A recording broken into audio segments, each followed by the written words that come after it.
When does a performance bring applause, but a reality incite debate?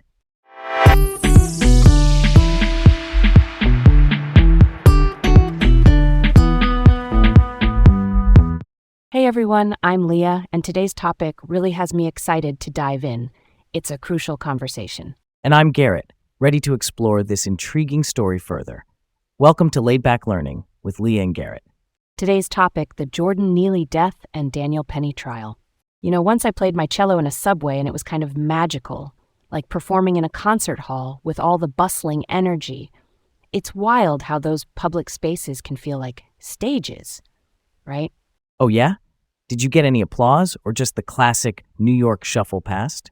A little of both, but it made me think of the high stakes and exposure performers like Jordan Neely face. It's a complex world out there, especially when reality strikes. All right, let's set the stage for this one. On May 1st, 2023, there was this incident on a New York City subway involving Jordan Neely and Daniel Penny. Neely was a well-known Michael Jackson impersonator, really talented, but living through tough times with mental health issues and homelessness. That's right. Neely's story is, super tragic. After his mother's murder in 2007, his life took a drastic turn. Battles with mental health and experiences with the system shaped a lot of his future struggles, right? Yeah, and Daniel Penny, a 24-year-old Marine veteran, found himself at the center of this fiery case.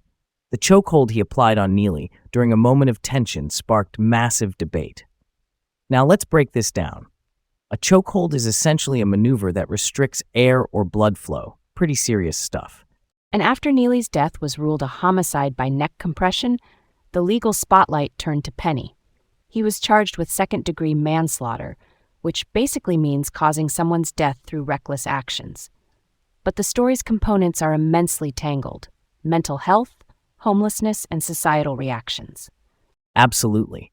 And many see it as a collision of fears and biases. Jordan's behaviors were unsettling for passengers, and Penny acted in what he felt was defense. But where do we draw the line? His background as a Marine fed into, the public's perception about his intentions. Honestly, Garrett, there's also the giant question of racial undertones. Did fear factor into, stereotypes or preconceived notions? It's hard not to question these angles. I get where you're coming from. What's so telling is how the media and people around the city reacted. Mix in viral videos, and the situation becomes even murkier. Somebody like Juan Alberto Vasquez, a journalist filming the incident, changed everything. A powerful lens on an already complex story. Then you have the legal developments. Penny was indicted and faced a trial. But in the end, things took a twist with a jury deadlock dismissing the manslaughter charges, leaving a lot to unpack. All right, let's roll on. The big unanswered question: how long did that chokehold last? We've got reports saying it was anywhere from less than 5 minutes to 15. Keeps you guessing what was going through Daniel's mind, right?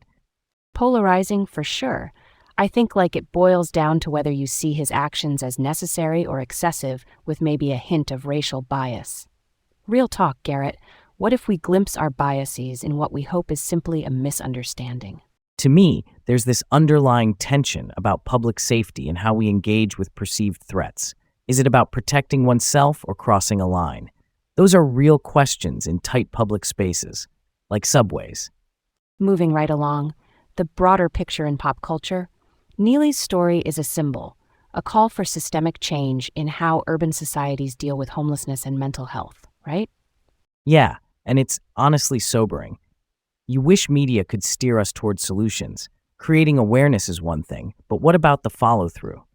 And why is studying this crucial? It brings to light the gaps in our support systems. It's about real humans falling through cracks, needing understanding and constructive dialogues. Totally, Leah. Here's hoping this spurs more curiosity and compassion in discussing, public safety and mental health. Okay, let's keep this going. Encouragement to stay curious and engaged. And that's a wrap for this one.